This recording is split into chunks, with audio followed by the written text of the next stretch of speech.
ሰላም ሰላም እንዴት ናችሁ? ዛሬ ደግሞ አያት ሪል ስቴት ላይ ተገኝተናል። ሲኤምሲ የተገነባ በሚገኘው ትልቁ ሳይት ላይ የተለያዩ መረጃዎች ለመጠየቅ ተገኝተናል ማለት ነው። እዚህ ከፊት ለፊቴ አንድ ወንድሜ ይገኛል። ስሙንና የስራ ኃላፊነቱን የሚገልጽልን ይሆናል። ሰላም ወንድሜ እንዴት አለ? እስከ ስምህና የስራ ኃላፊነትን አስታውቀን። እሺ እንኳን በደህና መጣ። ስሜ አምሳሉ ይባላል። የአያት ሪል ስቴት የሽያጭ ባለሙያ ነኝ። እሺ አምሳሉ አመሰግናለሁ። እንግዲህ እዚህ የተገኘ ነው አንዳንድ ጥያቄዎች ለመጠየቅ ነው። ዱፕሌክስ ወይም ደግሞ ቪላ ታይፕ እየተባሉ የሚጠሩ ቤቶች ምንድን ናቸው? እስኪ ከዛ እንጀምር። እሺ አመሰግናለሁ። እንግዲህ ዱፕሌክስ ወይም ቪላ ታይፕ ወይም ደግሞ ቪላ አፓርትመንት የሚባሉት G+1 ናቸው። ይሄም ማለት አሁን ፎቁ እስከ 10ኛ ድረስ ከሆነ 5 ሰው ነው የሚኖርበት ወደ ላይ ማለት ነው። ሁለቱ ፍሎሮች ለአንድ ሰው ነው የሚሰጡትና ልክ እንደ ቪላ ቤት ነው። አፓርትመንት ቪላ ነው የሚባለው። ያ ማለት እንግዲህ +1 ሆኖ እንግዲህ እንደምናየው ነው። ውስጥ ላይ ደረጃ አለው፣ ሳሎን አለው። ሁለት ሳሎን ነው ያለው። ሁለት ሳሎን 4 መኝታ ክፍል አለ። ነገር ግን እኛ የምንቆጥረው 3ቱን ነው። አንዱ ሜድስ ሩም ወይም የሰራተኛ ክፍል ነውና 3 ባለ 3 መኝታ ክፍል ነው። እንዲሁም 3 ሻወር ሽንት ቤት አለው እና በጣም ዘመናዊ የሆነ ሌክዠሪ ቤት ነው። በአፓርትመንት ሆኖ ቪላ ታይፕ ማለት እንግዲህ ያልተለመደ ነው ሀገራችን ላይና በጣም ብዙ ሰዎች ተሽቀዳድመው ነው የገዙት። የቀሩን ጥቂት ቤቶች ናቸው። እነሱም አሁን በቅርቡ ነው የወጡት። በአሪፍ ዋጋ በጣም በሚገርም ፍጥነት እየተገነቡ ያሉ ቤቶች ናቸው። ሙሉ በሙሉ ወደ 93-94% ተገንብተው ያለቁ ነው ማለት እንችላለን። እሺ አመሰግናለሁ ለገለጻው። እስኪ ቪላ ታይፕ ምን ለየት ያደርገዋል? እዚህ አያት ላይ አከፋፈላችሁ ምን ይመስላል? ምናልባት አሁን ቤቶች የደረሱበት ደረጃም ኋላ ምናየው ይሆናል። ለየት የሚያደርጋቸው ምን ይመስላል? አንተ ደንበኛ ሪኮመንድ ስታደርግ ለየት የሚያደርገው ነገር ምን ብለህ ነው የምትሸጠው? እሺ አመሰግናለሁ። ለየት የሚያደርገው ምንድነው? እንደ ፍላት አፓርትመንት አይደለም ቪላ ታይፕ ወይም ደግሞ ማንም ሰው ያውቀዋል ቪላ ቤቶች ምን ያክል ኮምፎርት እንዳላቸው ምን ያክል ደግሞ ሰላም እረፍት እንደሚሰጡ ሁላችንም እናውቃቸዋለን። ብዙዎች ደንበኞቻችን ደግሞ ያውቁታል። ለዛም ነው ይሄንን አሁን ለምሳሌ ቪላ ግራውንድ ላይ ያለ ቪላ ኮምፓውንድ ቪላ አፎርድ ማድረግ ማይችል ሰው ይሄንን በቪላ ቢገዛ የተሻለ ነው ማለት ነው። ምክንያቱም ከዛ ከኮምፓውንድ ቪላ የሚያገኘውን ያክል ጥቅም ከዚህም ማግኘት ይችላል።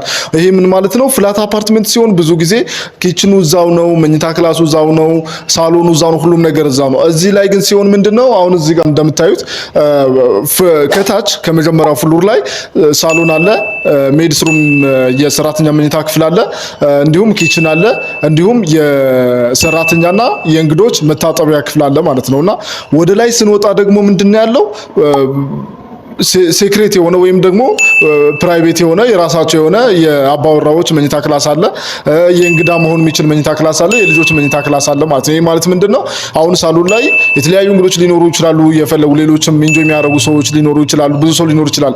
እኛ ማረፍ ብንፈልግ ወይ መተኛትን ብንፈልግ ልጆች ማጥናት ቢፈልጉ ከላይ ወጥተው እንደፈለጉ መሆን ይችላሉ ማለት ነው። ይሄ ማለት ሁለት ቤት እንደማለት ነው። ቅድም የነገርኳችሁ ምንድነው ሁለት ፍሎር ለአንድ ሰው ነው የሚሰጠውና የላኛው ፍሎር ለብቻው ሴክሬት የራሱ የሆነ ሬስ ማድረጊያ ክፍል አለው። የታችኛው ደግሞ የራሱ የሆነ ሳሎን አለው፣ የሰራተኛ መኝታ ክፍል አለው፣ ሻወር ሽንት ቤት አለው ማለት ነውና ቪላ ታይፕን መምረጥ ያለባችሁ ለምንድነው እንግዲህ ቅድም እንደነገርኳችሁ ይሄ መሬቱን ቪላውን ለምሳሌ ወደ 100 ምናምን ሚሊዮን ወደ 50 ምናምን 70 ምናምን ሚሊዮን ነው የሚሸጡትና እነዚህን ግን 15 ሚሊዮን ባልሞላ ዋጋ በ12 እና በ11 ሚሊዮን ብር አካባቢ ብቻ ነው የምትገዙትና ያንን የሐሳባችሁን የምትመኙትን ቪላ አገኛችሁ ማለት ነውና ይሄን ኦፖርቹኒቲ ነው አያት ሪል ስቴት ይዞት የመጣው። ብዙዎች ወደውታል፣ ብዙዎች ተመችቷቸዋል። እናንተም እንደሚመቻችሁ አንጠራጠርም። ይሄንን ደግሞ እኔ ከማወራው በላይ ደግሞ የተገነባ ታንጂብል የሆነ ቤት ስለሆነ መታችሁ ብታዩት። እሺ አመሰግናለሁ ለገለጻው። እንግዲህ በድጋሚ አመሰግናለሁ።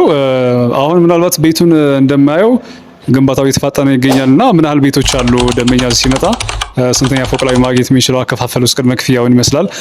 በስንት ጊዜ ሲረከባል የሚለው ንገረንና ከዛ ያለውን ቤቶቹ በደንብ እናያቸዋለን ማለት ነው። እሺ ያው ቤቶቹ በጣም ጥቂት ናቸው። በጣም ጥቂት በጣት የሚቆጠሩ ቤቶች ናቸው ያሉ። ይሄንን እንግዲህ ማግኘት የምትችሉት ምንድነው ቀድማችሁ ስትደውሉ ቀድማችሁ ስትመጡ ነው ይሄንን ማግኘት የምትችሉት። እና ደግሞ ከ5ኛ ፍሎር ጀምሮ አሉ ቤቶቹ። እነሱን አልፎ አንዳንድ ቤቶች ናቸው ያሉትና እነዚህን ቤቶች መቅደም ያስፈልጋል፣ መሽቀዳደም ያስፈልጋል። እንግዲህ በጣም ብዙ ናቸው። በጣም ብዙ ቪላ ታይፕ ነው የተሰሩት አያት ሲኤምሲ ላይ በሚገኘው ግን አሁን አልቀዋል ተሽጠው ገና ከጅምሩ ነው ያለቁት። አሁን ግን ተይዘው የነበሩትና በመጨረሻም ያው ሳይቱ ሊረከብ ስለሆነ በመጨረሻ ላይ የወጡት ናቸው ያሉትና እነዛ ቤቶች እንዲሸጡ ነው አሁን የወጡት። እነዚህን መረጃዎችን ማስተላልፍላችሁ እንግዲህ አሁን በዛ ሰዓት ነው በወጡበት ሰዓት ላይ ነውና መቅደም ያስፈልጋል። ጥቂት ቤቶች ብቻ ናቸው ያሉት። እንግዲህ ያው ቀድሞ የመጣ ቀድሞ ያገኛል ማለት ነው። መሽቀዳደም ያስፈልጋል። ቀጥሎ የጠየቀኝ ምንድነው ስለ ቅድመ ክፍያና ስለሚረከብበት ጊዜ ነው። ቅድመ ክፍያው 25% ብቻ ነው። 25%ቱን ከፍላችሁ ውሉን መረከብ ትችላላችሁ። ከዛ በኋላ ምንድነው ቀስ እያላችሁ በአንድ አመት ከ3 ወር ጊዜ ውስጥ ከፍላችሁ መጨረስ ትችላላችሁ ማለት ነው። ይሄ ማለት ደግሞ ዋጋው በጣም ጥቂት ስለሆነ ያን ያክል የሚከብድ ነገርም አይደለም። ስታዩት ደግሞ አሁን ብዙ ሪል ስቴቶች ኢትዮጵያ ውስጥ ያሉ ሪል ስቴቶች ባዶ መሬት ነው የሚሸጠውና ይሄን የተገነባ ቤት ደግሞ ማንም የሚጠላ የለም። እንዳልኳችሁ ከ90% በላይና 90% በሚባል ደረጃ ያለ ግንባታ ነው። ማስረከቢያ ጊዜ ደግሞ ምንድነው እናንተ ራሱ ስታዩት ትፈርዳላችሁ። ምንም የሚቆይበት ምን ሊያደርግ ይቆያል? ከዚህ በላይ የሚቆይበት ምክንያት የለም። አሁን ፊኒሺንግ ላይ ቀረው ፊኒሺንጉን በጣም አሪፍ በሚባሉ የፊኒሺንግ ባለሙያዎች ተረክበው እየሰሩት ነው ያሉትና ፊኒሺንግ ብቻ ነው የሚቀረው። ይሄ ማለት እንግዲህ ቢበዛ በጣም ማክሲመም ሄደ ቢባል 7 ወር 8 ወር ምናልባት 1 አመት ነው ሊሆን የሚችለው ማክሲመም ሄደ ቢባልና እነዚህን ቤቶች ያው በደንብ ተሽቀዳድማችሁ ደውላችሁ አግኙ። በ0925 04 51 94 ላይ በየትኛውም ሶሻል ሚዲያ ላይም ልታገኙ ትችላላችሁ። ቀሪ ጥያቄዎችም ካሉ እንመልሳለን። እሺ፣ አመሰግናለሁ። እንግዲህ እስኪ ቤቶች የደረሱበት ደረጃ አሁን ዲቴይል ታሳየናለህ። ከታች ምን አለ ከላይ ምን አለ የሚለውን አብረን የምናየው ይሆናል። እሺ በጣም ደስ ይለኛል። ያው እኔም ማሳየት ነው የምፈልገው ምክንያቱም የሚታይ ነገር ስላለው እንደ 3D ምናምን ብቻ ሳይሆን ያለውን ነገር እናሳያቸዋለን። ያሉትን ፓርቲሽኖች ሙሉ በሙሉ ስላለቀለት ማለት ነው። እና ደግሞ አንድ ቲፕ ምንድነው መሀል ከተማ ላይ ነው የሚገኘው። በሲኤምሲ ሚካኤል ማለት መሀል ከተማ ነው። ከሲኤምሲ ሚካኤል በኋላ መሪ፣ የተባበሩት፣ አያት 49 ጣፉ ምናምን የሚባሉ መንደሮች አሉ። ወደዚህ ደግሞ ጎሮ ምናምን አለ። ወደ መገናኛም ለሁሉም ነገር አክሰስ የሆነ ቦታ አሁን ለምሳሌ ኢቭን እናንተ ባትኖሩበት እና ክራዩን እንሽጠው ብትሉ ራሱ ለታክሲ ተጠቃሚ የታክሲ ሴንተር የሆነ ቦታ ነው። ለባስ ተጠቃሚ ባስ የሚቆምበት ቦታ ነው። ለባቡር ተጠቃሚ ባቡር ያለበት ቦታ ነው። እናንተ ኑራችሁበት ደግሞ መዝናናት ከፈለጋችሁ ደግሞ በኮሪደር ልማትም ቁጥር 1 የተባለው ኮሪደር የተሰራበት ቦታ ነው። አሁን እንግዲህ ኮሪደር ከተሰራባቸው ከተለያዩ አካባቢዎች መካከል ከፍተኛ በጀት ተበጅቶለት በጠቅላይ ሚኒስትር ደረጃ በደንብ ቁጥጥር ተደርጎበት የተመረቀ ኮሪደር ነው ያለው ከመገናኛ የተባበሩት ያለውና በዛ ላይ ደግሞ አፍሪካን ኮንቬንሽን ሴንተር የሚባል አለ አጠገቡ ላይ። ይሄም ሌላ በጣም አሪፍ የሚያደርገው ነገር ነው። ጋስት ሞል ደግሞ አለ አጠገቡ ላይ። ጋስት ሞል ማለት እንግዲህ በጣም የኢንተርቴይንመንት ሞል ከሚባሉት አዲስ አበባ ውስጥ ካሉት እንደ ሀገር ደረጃም ከሚባሉት ቁጥር 1 እና ፈርቀዳጅ ነው። በጣም የህፃናት መጫወቻዎች አሉት፣ ሲኒማዎች አሉት፣ የተለያዩ ሾፖች አሉ። በጣም የሚገርም ሞል ነው። እንግዲህ ብዙዎቻችሁ ታውቁታላችሁና ከዛ ቀጥሎ ደግሞ የሃይማኖት ቦታዎችን ለምትፈልጉ ሰዎች ሚካኤል ቤተክርስቲያን ለኦርቶዶክሶች አለ። የተለያዩ ቤተክርስቲያኖች አሉ። ሳሊተ ምሕረትም ቅርብ ነው በጣም። ፕሮቴስታንት ተከታዮች ደግሞ የሙሉ ወንጌል የአድቬንቲስት በሲጄ ቸርች ብዙ አይነት ቸርቾች አሉ። ለእስልምና እምነት ተከታዮች ከጋስት ሞል ጀርባ ላይ አሊ ኢምራን ወይም አልታድ መስጂድ የሚባል አለ። በጣም ታዋቂ ነው። ትልቅ መስጂድ ነውና በከተማችን ካሉ መስጂዶች መካከል የሚጠቀስ ነው። ለሁሉም አሪፍ የሚባል ቦታ ነው። ትምህርት ቤቶች ምናምን ደግሞ ካየን እነ ማልድ ትምህርት ቤት፣ ሳፋሪ ትምህርት ቤት፣ ስኩል ኦፍ ቱሞሮ፣ ጊብሰን፣ ሂልሳይድ፣ ዳይመንድ የሚባሉ ሌሎችም በጣም በርካታ ኢንተርናሽናል ስኩሎችን ነው ማውራቸው ባይዘው እንጂ ብዙ ትምህርት ቤቶች አሉ። ኢንተርናሽናል ስኩሎች በጣም ብዙ ናቸው። ዴይኬሮች ምናምን በቃ ልነግራችሁ አልችልም። በጣም ታዋቂ ሰፈር ነው። ሁላችሁም ማንም ሰው ያውቀዋል። ከዋጋም አንፃር ይሄንን ቦታ እንግዲህ በጣም ተሽቀዳድማችሁ መያዝ ያለባችሁ እንጂ በርካቶች ይፈልጉታል። አሁን እንግዲህ መግቢያ በር ላይ ነው የምንገኘው። ከበሩ ስንገባ የምናገኘው ምንድነው? ኪችን እናገኛለን። ይሄኛው ኪችን ነው። ሰፊ ነው። የራሱ መስኮት አለው። እንግዲህ እንደምታዩት እነዚህ ዋየሮች ተዘጋጅተዋል። አሁን ለመብራት፣ ለሶኬት፣ ለውሃ ሁሉም ነገር ምቹ ሆኖ ተዘጋጅቷል። ከዛ ቀጥሎ የምናገኘው ደግሞ ምንድነው? እዚህ ጋር ሻወር፣ ሽንት ቤት እናገኛለን። ይሄ ሻወር ሽንት ቤት የማን ነው? የሰራተኛዋና የእንግዳው ነው። እንግዳና ሰራተኛ በዚህ በኩልም አለው። የእንግዳና የሰራተኛ ነው። እንግዳ ሲመጣ እዚህ ጋር ታጥቦ ነው ወደ ውስጥ የሚገባው። ሰራተኛዋም እዚህ ጋር ነው የምትጠቀመው ማለት ነው። ኮመን ባዝሩም ማለት ነውና ከዛ ቀጥሎ ደግሞ የምናገኘው ምንድነው? ሜድስ ሩም ወይም ደግሞ ሰራተኛ መኝታ ክፍል ማለት ነው። ሰራተኛዋ እዚህ ጋር ነው የምትተኛው። ከዚህ ወጣ ስራዋ ምንድነው? ታበስላለች። እዚህ ጋር ሽንት ቤት እዚህ ጋር ትጠቀማለች። ሌላ የምትሄድበት ነገር የለም። ስራዋን ጨረሰች ማለት ነው። ይሄኛው ደግሞ ሳሎኑ ነው። ሳሎኑ እንደምታዩት በጣም ሰፊ ነው። ሳሎኑ በጣም ሰፊ ነው። እዚህ ጋር ሶፋ ይሆናል። እዚህ ጋር ሶፋ ይሆናል መቀመጫ። ዳይኒንግ ቴብል እዚህ ጋር ትሆናለች።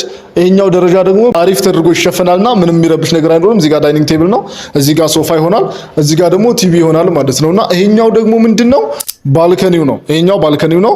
እዚህ ጋር ተንሸራታች አሉሚኒየም ይዘጋል። ይሄኛው ደግሞ ባልከኒዋ ነች። እዚህ ወደ ላይ ከፍ ትላለች በሰው ቁመት ልክ ማለት ነው። እሷ ይቀራታል እና ይሄንን ይመስላል ከታች ያለው መሬት ላይ ያለው። ከላይ ደግሞ ያለውን ስናይ ይችኛዋ ደረጃ ነች። ቅድም እንዳልኳችሁ G+1 ወይም ቪላ ታይፕ ነው የሚባለውና ይሄ ደረጃ አለ። ደረጃውን ወጣችሁ ከላይ ደግሞ የምናገኘው 3 ክላሶች ነው። 3 ክላሶቹ ምንድናቸው ካል አንደኛው መኝታ ክፍል ሊሆን ይችላል፣ አንደኛው ደግሞ የእንግዳ ሊሆን ይችላል። ሶስተኛውና ዋነኛው ግን ማስተር ቤድሩም ነው። ከዛ ቀጥሎ ደግሞ እነዛ ሁለቱ መኝታ ክላሶች የሚጠቀሙት ኮመን ባዝሩም አለ ማለት ነውና ተከተለኝ እና እዚህ ጋር ስንመጣ የምናገኘው ምንድነው መጀመሪያ ላይ ካስታውሳችሁ ሁለት እንትን አለ ብያችሁ ነበረ። ሁለት ሳሎን ማለት ነው። የመጀመሪያው ትልቁ ሳሎን የመጀመሪያው ነው። ከዛ ቀጥሎ ሁለተኛው ሳሎን ደግሞ እቺ ነች፣ ሚኒ ሳሎን ትባላለች። እቺን ትመስላለች። እዚህ ጋር ሶፋ ይሆናል፣ እዚህ ጋር ደግሞ ቲቪ ይሆናል ማለት ነው። ይሄ ለምንድን ነው የሚያስፈልገው? ከታች መታችሁ የቤተሰብ ፋሚሊ ታይም ለማሳለፍ በጣም ወሳኝ ቦታ ነች ማለት ነውና ከላይ መታችሁ ለመተኛት ስታስቡ እዚህ ጋር ቁጭ ብላችሁ የቤተሰብ ጊዜ ማሳለፍ ትችላላችሁ። ሰራተኛው እንግዳው ምናምን ከታች ሊሆን ይችላል። እናንተ ግን እዚህ ጋር ሆናችሁ ልጆቻችሁ ጋር የምትወያዩበት የምታስጠኑበት ሊሆን ይችላልና ከዚህ ወጣችሁ ወደ መግባት ትችላላችሁ። እዚህ ጋር የመጀመሪያው መኝታ ክላስ አለ። እንግዲህ ይሄ ሲወጣ በጣም አሪፍ ነው የሚሆነው። እንግዲህ እንዳልኳቸው አን ፊኒሺንግ ላይ ነው ያለውና ይሄ ሲነሳ በጣም አሪፍ ነው የሚሆነውና ይሄ የመጀመሪያው መኝታ ክላስ ነው። ቪው በጣም ነው የሚያምረው። ሙሉ ከተማውን ነው ቁልጭ አድርጎ የሚያሳየው። እስከ ሜክሲኮ ድረስ በደንብ ያሳያል። በጣም አሪፍ ቪው ነው ያለው። ይሄኛውን ባይ ዘ ወይ ይሄኛው ቪው በጣም ነው የሚያምረው። ቅድም ያልኳችሁ እንዳጋጣሚ እንዳውም ፕሌን ሲነሳ እያየን ነው ያለን። አሁን እንዳውም ፕሌን እያለፈ ነው ማለት ነውና ለቦሌም ቅርብ ነው። ለቦሌም በጣም ቅርብ ነው። እንዳልኳችሁ ይሄኛው ዋናው አስፋልት ነው። ከመገናኛ ወደ አያት መሄድ ማለት ነው። ወደ አያት 49 ወደ ጣፎ መሄድ መስመር ነው። ወደ አራብሳ መሄድ መስመር ነው። ሚካኤል ቤተክርስቲያን ያልኳችሁ ለኦርቶዶክሶች ይሄኛው ነው። ከሚካኤል ቤተክርስቲያን ጀርባ ደግሞ ጋስት ሞል ይታያል ማለት ነውና በጣም የሚገርም ሰፈር ነው። ለሁሉም ነገር ምቹ የሆነ ሰፈር ነው። ከዛ ቀጥሎ ደግሞ የምናየው ምንድነው ሁለተኛውን መኝታ ክላስ ይሆናል ማለት ነው። ሁለተኛው መኝታ ክላስ ይሄንን ይመስላል። እንግዲህ ይሄኛው ለእንግዳ መሆን ይችላል። ይሄንን ይመስላል።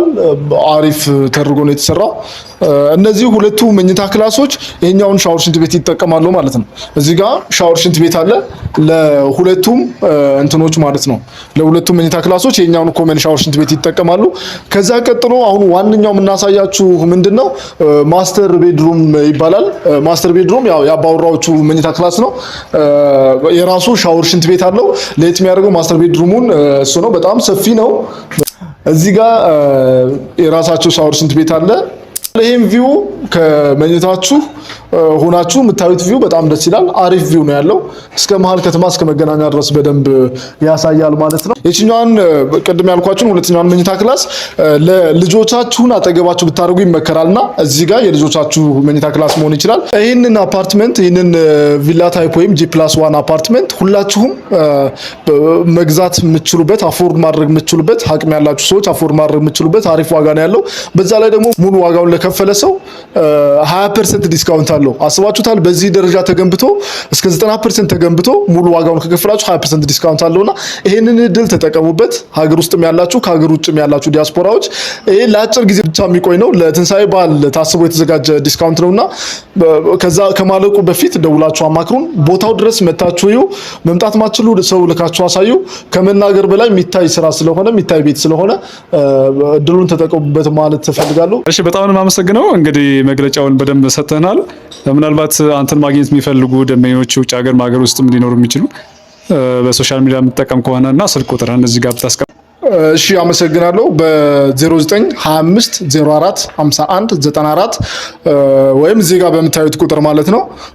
በየትኛውም ሶሻል ሚዲያ በቴሌግራም፣ በዋትስአፕ፣ በኢሞ፣ በቫይበር ማግኘት ትችላላችሁ በዚህ ቁጥር ማለት ነው። በየትኛውም ሰዓት አለው አናግሩኝ፣ አማክሩኝ። እሺ፣ በጣም ነው የማመሰግነው። እንግዲህ ውድ ተመልካቾቻችን ዛሬ አያት ላይ ተገኝተን ዱፕሌክስ ቪላ ታይፕ ቤት ምን ይመስላል የሚለውን ሙሉ መረጃ ያገኛችሁ ይመስለኛል። በቀጣይም በሌላ ፕሮግራም እስከንገናኝ ድረስ መልካም ጊዜ እንዲሆንላችሁ ተመኘን። ባይ ባይ።